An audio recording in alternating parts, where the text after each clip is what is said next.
Hello दोस्तों, नमस्कार। अभी तक हम लोग सर्कुलेटरी सिस्टम में ब्लड के बारे में और ब्लड वेसल्स के बारे में पढ़ लिया है। अब आज हम पढ़ेंगे हार्ट के बारे में। ठीक है, तो सबसे पहले हमने पढ़ा था ब्लड के बारे में। ब्लड के बारे में हमने क्या पढ़ा था कि ब्लड फ्लो करता है, ब्लड बहने का काम करता है। ठीक है, पूरे शरीर में बहता कौन है? तो वो ब्लड बहता है। ये ब्लड कहाँ बहता है? तो ये ब्लड बहता है ब्लड वेसल्स में। कहाँ बहता है ये? तो ये बहता है ब्लड वेसल्स में। ठीक है, अब हम देखेंगे कि इस हार्ट का यहाँ पे क्या काम है। ठीक है, ये जो आपका हार्ट है, ये जो हृदय है, इसका हमारे शरीर में क्या काम होगा, इसको क्या कहा जाता है? तो इस हार्ट को क्या कहा जाता है? तो इसको साइंस की लैंग्वेज में इसको कहा जाता है कार्डियक। ठीक है, इसको क्या कहा जाएगा? तो इसको कार्डियक कहा जाएगा। इसके अध्ययन को क्या कहा जाएगा? तो इसके अध्ययन को कहा जाएगा कार्डियोलॉजी। कार्डियोलॉजी। ठीक है, ये जो हार्ट होता है ये क्या है? मांसपेशी अंग है। एक ये मस्कुलर ऑर्गन है। क्या है ये? तो एक ये मस्कुलर ऑर्गन है। मस्कुलर ऑर्गन है, यानी एक ये मांसपेशी अंग है। मांसपेशी अंग है। ठीक है, जिस तरीके से हमारी जो जीभ होती है उसी तरीके से ये हार्ट भी एक मांसपेशी अंग है। इसमें किसी प्रकार का कोई हड्डी वगैरह नहीं पाई जाती। ठीक है, उसके बाद ये जो आपका हार्ट है ये क्या होता है? हमारे शरीर में जब से मतलब ये बन गया है तब से ये हमारे मरने तक लगातार चलते रहता है। ये एनी टाइम काम करता है। ठीक है, ये कभी भी रुक नहीं सकता। अगर हार्ट रुक गया तो समझ लो कि हम लोग गए। ठीक है, मतलब अगर ये हमारा जो हार्ट है, अगर ये हार्ट क्या हो जाए? रुक जाए। अगर ये हार्ट रुक जाए तो मतलब मनुष्य की क्या हो जाएगी? मृत्यु हो जाएगी। ठीक है, मतलब ये हार्ट क्या हो गया? तो ये सबसे ज़्यादा बिजी रहने वाला अंग है। क्या है? सबसे ज़्यादा बिजी रहने वाला अंग। ठीक है, बिजी रहने वाला अंग है। ठीक है, अब बात आती है कि ये जो आपका हार्ट है ये क्या करता है? ये हमारे शरीर में क्या काम करता है? तो ये क्या काम करता है? तो ये पंप करता है। ठीक है, ये क्या करता है? तो ये पंप करता है। किसको पंप करता है? तो ये ब्लड को पंप करता है।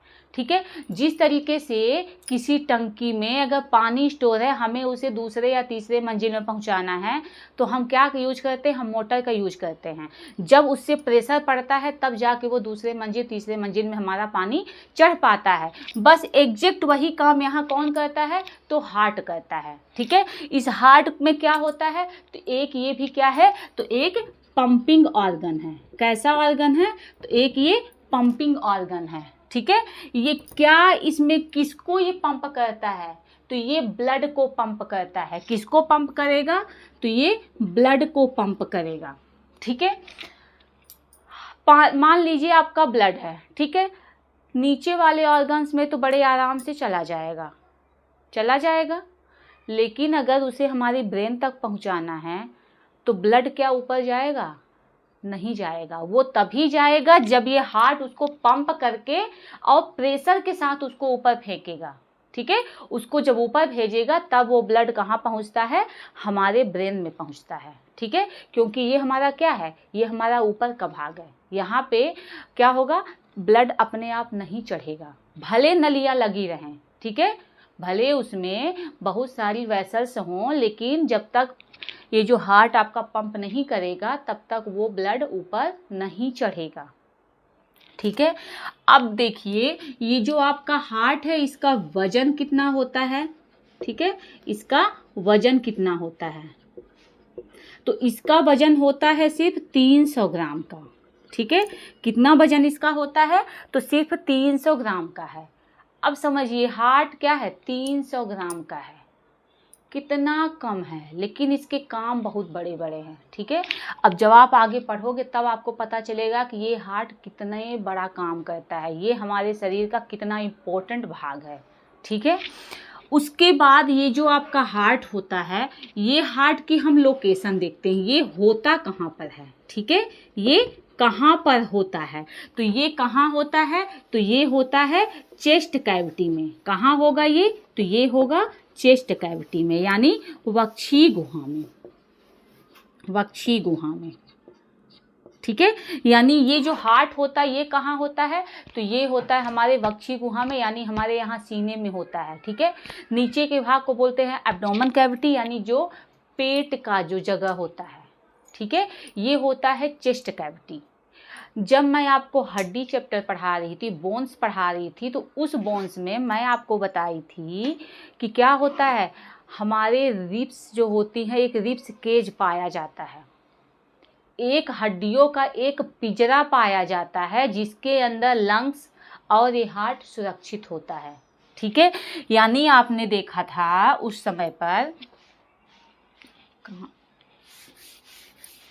ठीक है, क्या आपने देखा था कि क्या होता है, एक इस तरीके से स्टर्नम होती है, एक टाई आकार की क्या होती है, तो आपकी स्टर्नम होती है, ठीक है।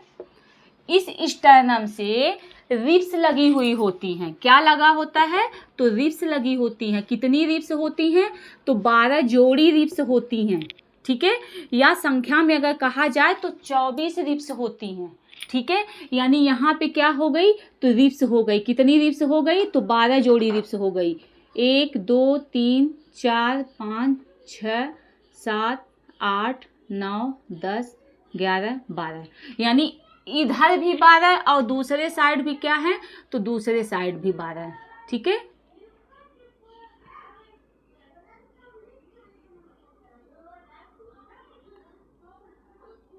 ठीक है, यानी कितनी हो गई, तो ये पूरी हो गई 12 रिब्स हो गई, ठीक है। तो इन 12 रिब्स में से क्या होता है, अब हम देखेंगे कि इसकी लोकेशन कहाँ और क्या होती है, ठीक है। ये मानिए कि आपकी क्या हो गई, रिब्स हो गई, ठीक है। उसके बाद जब आपने पढ़ा था, क्या पढ़ा था, याद कीजिए, रेस्पिरेटरी सिस्टम, श्वसन के बारे में। तो जब उसमें पढ़ा था तो आपने पढ़ा था लंग्स, ठीक है। आपने क्या पढ़ा, तो आपने पढ़ा उसमें लंग्स, ठीक है, उसमें आपने पढ़ा है लंग्स के बारे में, ठीक है। यानी ये हो गया, मान लीजिए आपका लंग्स, ठीक है।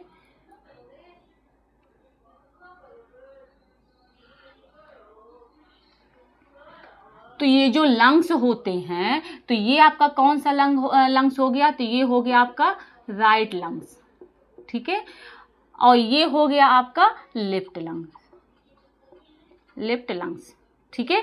तो इन दोनों में से ये जो आपके लंग्स होते हैं, तो इन लंग्स में से क्या है, तो जो बायां लंग्स होता है वो थोड़ा सा छोटा होता है। छोटा क्यों होता है, क्योंकि वहां पर हार्ट के लिए, यहाँ पर हार्ट के लिए जगह होती है, यहाँ पे हार्ट के लिए क्या है, जगह है। मतलब हार्ट आपका कहाँ पे हो जाएगा, तो आपका हार्ट हो जाएगा दोनों फेफड़ों के बीच में, लेकिन जो बायां फेफड़ा होता है वो उससे धंसा हुआ होता है, ठीक है। यानी ये जो आपका हार्ट हो गया, ये कहाँ हो गया, तो ये धंसा हुआ है, ठीक है। ये जो आपका हार्ट होता है ये होता है बीचों बीच, लेकिन थोड़ा सा ये बाएं साइड झुका हुआ होता है, बाएं साइड झुका होता है, इसीलिए जो आपका ये बायां लंग्स है ये थोड़ा सा छोटा होता है, ठीक है। ये क्या होता है, तो ये थोड़ा सा छोटा होता है, ठीक है। उसके बाद देखा जाए कि ये जो लंग्स होते हैं, ये जो आपकी रिब्स होती हैं, इन रिब्स में कौन कौन सी रिब्स के बीच में हार्ट होता है, ठीक है। तो कौन सी रिब्स के बीच में हो जाएगा, तो आपके हो जाएगा ये,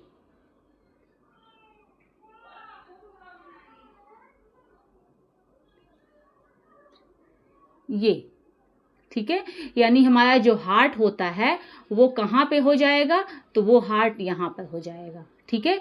यानी अगर रिब्स देखोगे तो 1 2 3 4 5 6 7 8 9 10 11 12, यानी किस रिब्स के बीच में हार्ट हो जाएगा, तो हार्ट हो जाएगा आपके दूसरे से लेकर के छठवें रिब्स तक। मतलब आपका हार्ट कहाँ पे होगा, तो आपका हार्ट हो जाएगा कहाँ पर, दूसरे से, कहाँ पर, छत। ठीक है, यानी इतनी रिब्स के बीच में क्या होगा, तो आपका हार्ट होता है। ठीक है, अब उसके बाद देखते हैं आगे कि ये जो आपका हार्ट होता है, इस हार्ट में कितने चैम्बर होते हैं। ठीक है, इस हार्ट में कितने चैम्बर होते हैं। ठीक है, चलिए देखते हैं।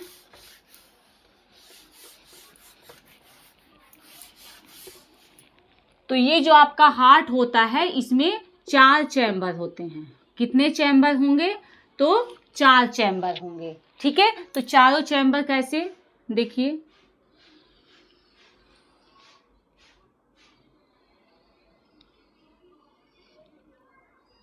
ठीक है, मान लीजिए ये आपका हो गया हार्ट। ठीक है, अब इस हार्ट के कितने चैम्बर होंगे, तो इस हार्ट के हो जाएंगे 4 चैम्बर। ठीक है, कितने चैम्बर हो जाएंगे, तो 4 चैम्बर हो जाएंगे। ये हार्ट को क्या होती है, जिस मसल द्वारा, जिसके द्वारा अलग होता है, उसको कहा जाता है, क्या कहा जाएगा, तो इसको कहा जाता है सेप्टम। इसको कहा जाता है सेप्टम कहा जाएगा। ठीक है, अब ये जो आपका हार्ट है, हमेशा हार्ट का जो ये साइड है, इधर को हम क्या बोलेंगे, बायां बोलेंगे, लेफ्ट, और इधर बोलेंगे दायां। यानी अगर देखा जाए तो ये क्या है आपका, तो ये है आपका राइट साइड। ये क्या है आपका, राइट साइड में। ठीक है, ये आपका राइट साइड हो गया। ये, और ये देखोगे तो ये आपका क्या है, लेफ्ट साइड है। ठीक है, क्या है, ये लेफ्ट साइड है। तो ये जो हार्ट होता है, तो हार्ट का जो ऊपर वाला भाग है, जो ये ऊपर वाला भाग है, इसको कहा जाता है एट्रियम। इसको क्या कहा जाएगा, तो इसको कहा जाता है एट्रियम, या इसी को कहा जाएगा दायां आलिंद। दायां आलिंद। ठीक है, और ये जो जस्ट देखिए, ये हो गया क्या, दायां आलिंद, और ये आपका क्या है, लेफ्ट में है, लेकिन इसका नाम भी क्या है, एट्रियम ही है। ठीक है, ये क्या है, तो ये भी एट्रियम है। बस अंतर ये है कि ये आपका क्या है, राइट एट्रियम हो गया, और ये आपका लेफ्ट एट्रियम हो गया। मतलब ये आपका क्या हो गया, तो ये आपका हो गया बायां आलिंद। बायां आलिंद। ठीक है, उसके बाद ये जो नीचे का पोर्शन होता है, ये आपका ऊपर का पोर्शन हो गया, जिसको क्या कहते हैं, तो हम एट्रियम कहते हैं, आलिंद कहते हैं। ठीक है, दोनों साइड में, एक साइड बायां आलिंद, एक साइड दायां आलिंद। उसी तरीके से नीचे का जो भाग होता है, इसको कहा जाता है निलय या वेंट्रिकल। इसको कहा जाता है वेंट्रिकल।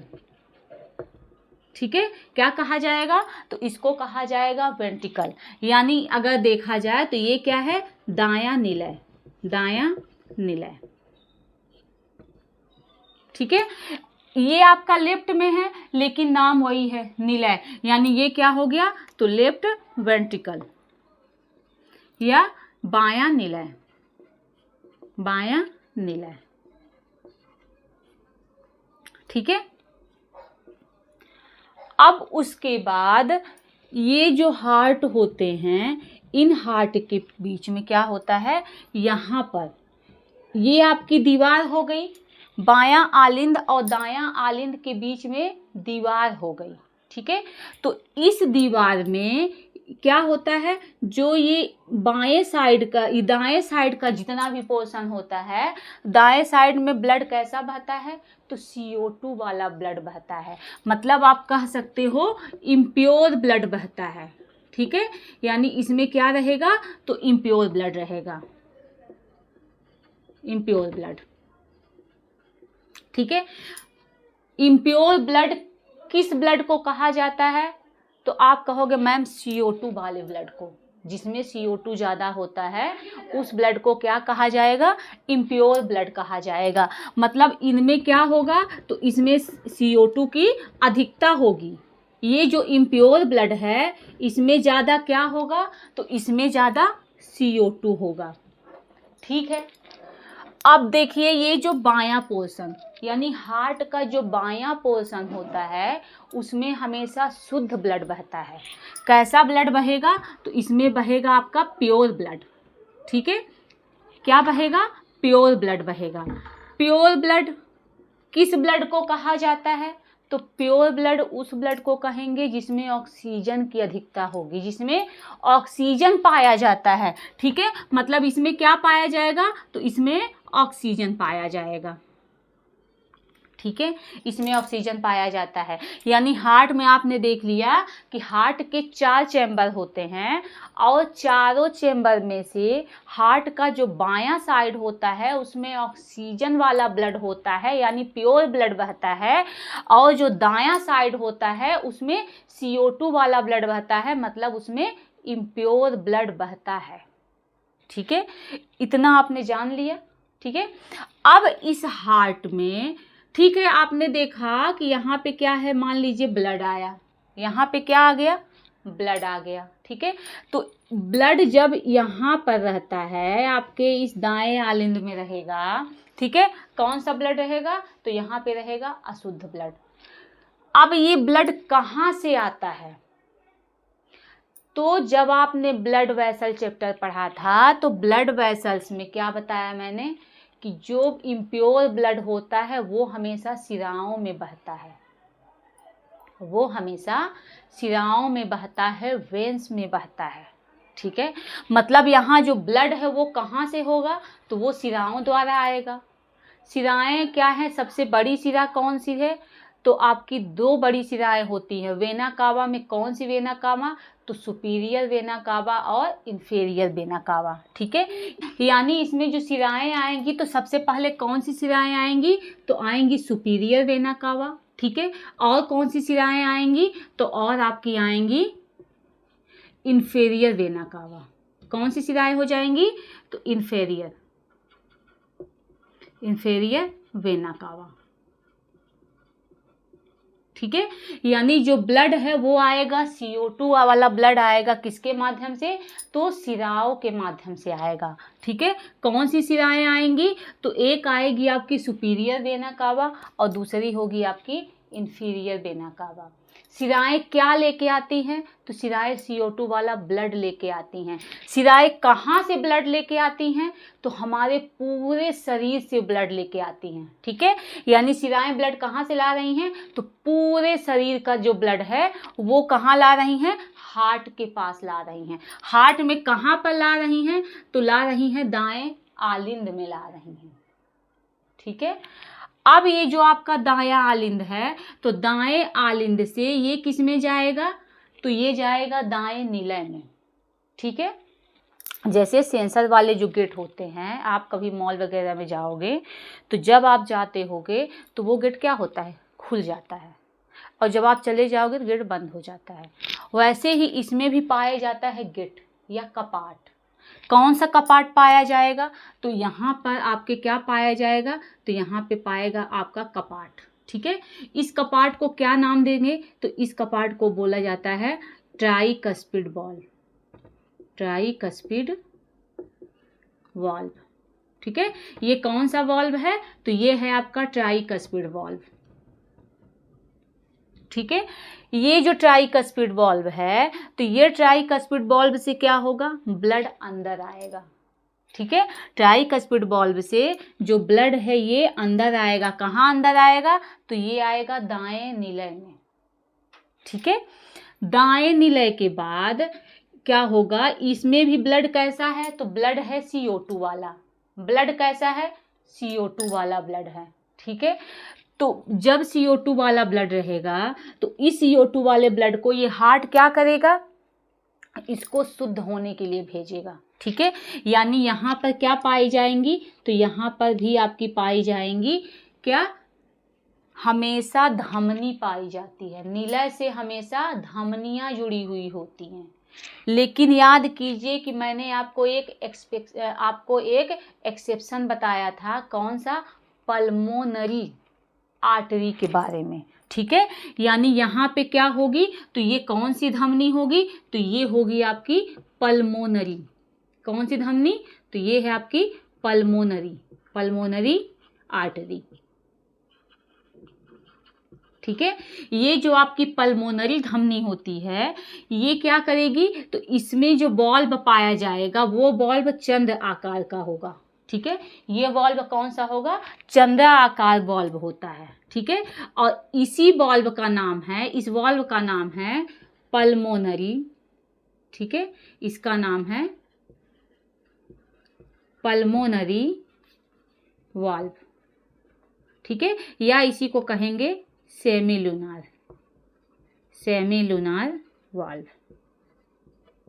ठीक है, तो ये जो बॉल्ब होता है इसी बॉल्ब से क्या होगा, ये जो ब्लड है वो कहाँ जाएगा, तो वो जाएगा पल्मोनरी धमनी के द्वारा। ठीक है, तो ये पल्मोनरी धमनी के द्वारा ये कहाँ जाएगा, तो ये पल्मोनरी धमनी के द्वारा ये जाएगा कहाँ, तो ये जाएगा लंग्स के पास। ठीक है, ये कहाँ गया, तो ये गया लंग्स के पास। ठीक है, कैसा ब्लड लेके गया, तो ये गया इम्प्योर ब्लड लेके, अशुद्ध खून लेके गया जिसमें CO2 प्रेजेंट होता है। ठीक है, और जब लंग्स क्या करेगा, तो लंग्स जो CO2 है उसको सांस के रूप में, सांस के माध्यम से बाहर निकाल देगा और हवा के में से ऑक्सीजन को वो ब्लड में मिला देगा, ऑक्सीजन द्वारा ब्लड को मिला देगा। ठीक है, आपके आलिंद में ब्लड कौन लेके आता है, तो सिराएं लेके आती हैं। कौन लेके आता है, सिराएं लेके आती हैं। लेकिन एक सिरा ऐसी है जो क्या है, अपवाद है, हमेशा वो अशुद्ध ब्लड लेके घूमती है। ठीक है, उस सिरा को कहा जाता है, क्या कहा जाता है, पल्मोनरी वेन। उसको कहा जाएगा पल्मोनरी वेन। और हमेशा क्या होता है, आलिंद से कौन जुड़ता है, तो आलिंद से हमेशा सिराएं जुड़ती हैं। ठीक है, कौन जुड़ता है, तो सिराएं जुड़ती हैं।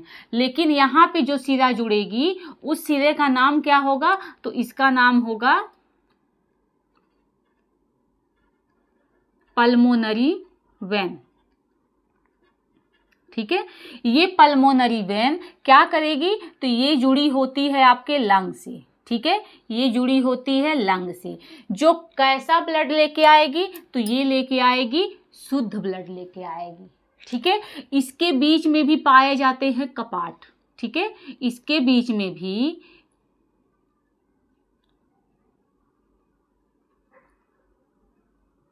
ठीक है, ये जो ब्लड आया, तो ब्लड आया एट्रियम में, एट्रियम के यहाँ पर भी पाए जाते हैं कपाट। ठीक है, कौन से कपाट पाए जाते हैं, तो वहाँ पर आपके इस तरीके का कपाट पाया जाता है। इस कपाट का नाम क्या है, तो इसको बोला जाता है बाइकस्पिड वाल्व, बाइकस्पिड वाल्व। ठीक है, यानी जब शुद्ध ब्लड आता है किसके द्वारा आ रहा है, तो सिरा के द्वारा आ रहा है। कौन से सिरा के द्वारा आ रहा है, तो पल्मोनरी सिराओं के द्वारा, फुफ्फुसी सिराओं के द्वारा आ रहा है। कहाँ से लेके आ रहा है, तो वो लंग्स से लेके आ रहा है। ठीक है, यानी ये कहाँ से लेके आ गया, लंग्स से लेके आ गया। किस में लेके आ गया, तो बाएं आलिंद में लेके आ गया। बाएं आलिंद में पाया जाता है बाइकस्पिड वाल्व, या इसी को कहा जाता है मिट्रल वाल्व, इसी को कहा जाता है मिट्रल वाल्व। ठीक है, ये ब्लड मिट्रल वाल्व के द्वारा क्या होता है, ये हमेशा एक ही साइड खुलने वाले वाल्व होते हैं। जितने भी वाल्व आपने पढ़ा ये सारे एक ही साइड खुलते हैं। ठीक है, जब ब्लड कहाँ आता है, एट्रियम से नीलय में आता है। ठीक है, प्रेशर पड़ा, यहाँ पे क्या हुआ, प्रेशर पड़ा, किसका प्रेशर पड़ा, ब्लड का। ये जो वाल्व है, ये वाल्व क्या हो गए, कुछ इस तरीके से खुल गए। ठीक है, ऐसे बंद थे, ऐसे खुल गए। जब खुल गए तो पूरा ब्लड कहाँ आ गया, तो पूरा ब्लड आ गया आपके नीलय में आ गया। कहाँ आ गया, आपके इस नीलय में आ गया। कौन से नीलय में आ गया, तो बाएं नीलय में आ गया। ठीक है, अब बाएं नीलय में कैसा खून हो गया, तो बाएं नीलय में शुद्ध ब्लड है। ठीक है, तो ये शुद्ध जो ब्लड है, ये शुद्ध ब्लड क्या करेगा, ये शुद्ध ब्लड बाहर जाएगा। ये शुद्ध ब्लड कहाँ जाएगा, तो ये शुद्ध ब्लड बाहर जाएगा। बाहर कहाँ है इसको ज़रूरत? तो हमारे पूरे शरीर की कोशिकाओं में है। मतलब ये कहाँ जाएगा? तो हमारे पूरे बॉडी में जाएगा। तो बॉडी में जाने के लिए यहाँ पर भी क्या पाया जाएगा? वाल्व पाया जाएगा। इस वाल्व का नाम क्या है? तो इस वाल्व का नाम है एओर्टिक वाल्व। ठीक है, ये जो वाल्व होता है, इस वाल्व से क्या होगी, ये वाल्व जब खुलेगा तो इस वाल्व से आपकी ये क्या निकलेगी यहाँ से? तो यहाँ से धमनी निकलेगी। इस धमनी का नाम क्या है? तो इसका नाम है एओर्टा। ठीक है, यानी महाधमनी। तो इस महाधमनी से जो ब्लड है वो ब्लड क्या होगा? ये भी एओर्टा भी क्या है? तो एक क्या है? धमनी ही है, लेकिन कैसी धमनी है? सबसे बड़ी धमनी है। ठीक है, इसी धमनी के द्वारा फिर ये क्या होगा? बाकी बहुत सारी जो धमनियां हैं हर जगह हर अंगों तक पहुंच जाएंगी। ठीक है, यानी आपने देखा कि ये जो ब्लड होता है ये हमारे हार्ट में कितनी बार आता है? तो 2 बार आता है। कितनी बार आया? 2 बार आया। तो इसका मतलब हम इसको क्या कह सकते हैं? तो इसको हम कह सकते हैं, यानी हार्ट को हम कह सकते हैं दोहरा परिसंचरण तंत्र, यानी double circulatory system. Double circulatory system यानी हार्ट कैसा है? तो हार्ट आपका डबल सर्कुलेटरी सिस्टम है, यानी दोहरा परिसंचरण तंत्र है। इसमें ब्लड क्या हुआ? एक बार ब्लड आया, ठीक है, उसके बाद वो ब्लड चला गया लंग्स के पास, और फिर दोबारा वो आया लंग्स में, आपके हार्ट में, और फिर हार्ट में आने के बाद फिर ये पूरे बॉडी में चला गया। मतलब ब्लड इसमें कितने बार जाता है? तो 2 बार जाता है। ठीक है, ब्लड आपका कहाँ जा रहा है? तो ब्लड आपका जाता है बाएं निलय से। तो बाएं निलय पे प्रेशर भी ज़्यादा होगा। बाएं निलय से ब्लड जब जाता होगा तो मतलब पंप तेज से करेगा, तब तो पूरे बॉडी में फैलेगा। इसका मतलब कि ये जो बाएं आलिंद की जो ये दीवारें होती हैं ये क्या होती हैं? तो ये मोटी होती हैं। कैसी होती हैं? तो ये मोटी होती हैं। ठीक है, यानी ये कैसी दीवारें हैं? तो ये आपकी स्ट्रॉन्ग होती हैं। जितने भी चैम्बर हैं, इन चैम्बर में से सबसे मजबूत जो होता है चैम्बर, वो कौन सा है? तो वो आपका निलय है। ठीक है, और इन चारों चैम्बर में से सबसे बड़ा भी आपका निलय ही होता है, यानी सबसे क्या है? लार्जेस्ट है।